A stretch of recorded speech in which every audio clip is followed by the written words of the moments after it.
بسم الله الرحمن الرحيم. عن طلحة رضي الله تعالى عنه قال قال رسول الله صلى الله تعالى عليه وسلم لكل نبي رفيق ورفيقي يعني في الجنة عثمان رواہ الترمذی۔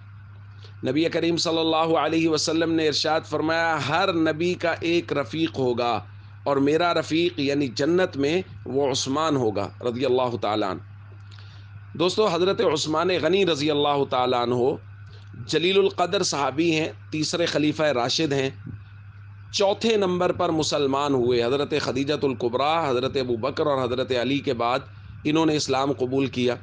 حضرت عثمان غنی رضی اللہ تعالیٰ عنہ نے اسلام کے لیے 3 ہجرتیں کی۔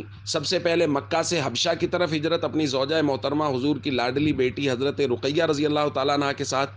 پھر حبشہ میں یہ افواہ اڑ گئی کہ اہل مکہ مسلمان ہو گئے ہیں تو یہ واپس آئے، یہاں کے معلوم ہوا کہ حالات تو ویسے کے ویسے ہیں، تو پھر دوبارہ حبشہ کی طرف ہجرت کی، پھر حبشہ سے مدینہ منورہ کی طرف ہجرت کی۔ تو یہ 3 ہجرتوں کا شرف حضرت عثمان غنی رضی اللہ تعالیٰ عنہ کو حاصل ہے، اور ایک شرف حضرت عثمان غنی رضی اللہ تعالیٰ عنہ کو ایسا حاصل ہے جو کائنات میں کسی امتی کو حاصل نہیں ہے، یعنی نہ پہلی امتوں میں نہ اس امت میں، کہ کسی ایک نبی کی 2 بیٹیاں یکے بعد دیگرے کسی ایک شخصیت کے گھر میں اس کے نکاح میں آئی ہوں۔ یہ شرف صرف حضرت عثمان غنی رضی اللہ تعالیٰ عنہ کو حاصل ہے، اور اسی لیے ان کو ذو النورین کہا جاتا ہے، یعنی 2 نوروں والا۔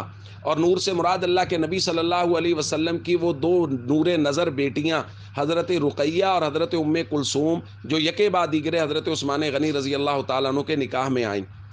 تو بہت فضائل حضرت عثمان غنی رضی اللہ تعالیٰ عنہ کو حاصل ہیں۔ ہمیں ہمیشہ صحابہ کرام سے، اہل بیت سے یکساں محبت رکھنی چاہیے۔ السلام علیکم ورحمۃ اللہ وبرکاتہ۔